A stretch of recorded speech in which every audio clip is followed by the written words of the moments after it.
Os crimes já vinham sendo praticados há bastante tempo nas agências da Caixa em São Luís. A Polícia Federal descobriu que em uma única agência da capital, em 2010, 100% dos contratos de financiamentos firmados eram fraudulentos. O superintendente da Polícia Federal no Maranhão explicou como eram feitas as práticas de corrupção dentro dos estabelecimentos bancários. A obtenção do bem não foi fraudulenta. O que foi fraudado foi a cobrança do contrato de corretagem, que não existiu. Então essas pessoas adquiriram de fato o imóvel, só que elas pagaram mais do que deveriam ter pago.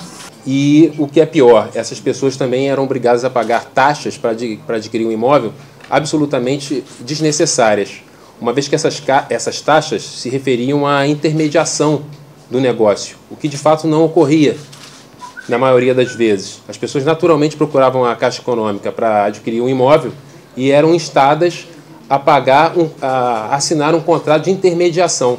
Na manhã desta segunda-feira, a Polícia Federal deflagrou a Operação Cartago. Foram empregados 121 policiais do Ceará, Minas Gerais e do Maranhão.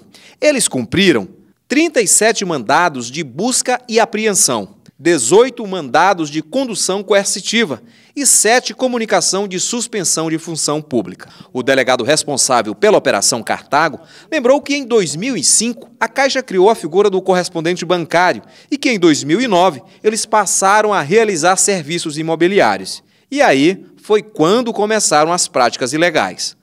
E aí começa o esquema fraudulento formado por maioria por funcionários da Caixa.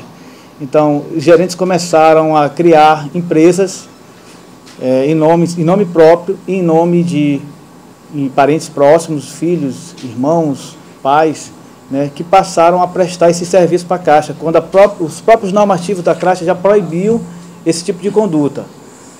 E o que piorou em seguida foi que, às vezes, os mutuários se dirigiam à Caixa sem intermediação de ninguém, na intenção de fazer um financiamento de imóvel, né? E eles simulavam essa intermediação pelas suas empresas e recebiam percentuais por isso. Então a fraude ela se dá, em primeiro momento, nesse ponto, né?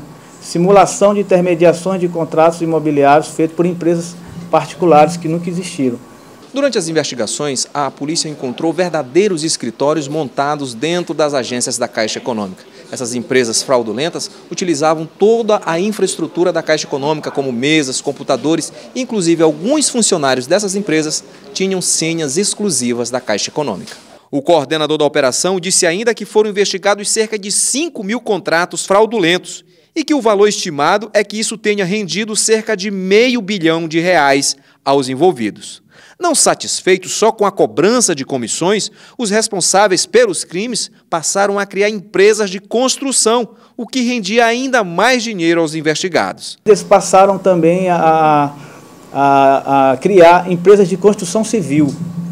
Então passaram a construir imóveis com empresas também fictícias. Depois eles intermediavam a negociação pela Caixa com as suas empresas também e eles mesmos autorizavam esses créditos para os mutuários poder financiar o imóvel, né, que estava sendo comprado. Então a fraude se delinea dessa forma, né? Os nomes dos envolvidos e as agências onde eram praticados os crimes, a Polícia Federal mantém em sigilo. Mas já se sabe que os envolvidos irão responder pelos crimes de gestão fraudulenta, estelionato, peculato, corrupção ativa e passiva, violação de sigilo funcional, inserção de dados falsos e sonegação fiscal. A Polícia Federal conseguiu apurar que alguns funcionários da Caixa que estão envolvidos nos crimes chegaram a movimentar R$1 milhão, o que para a PF é incompatível com a renda.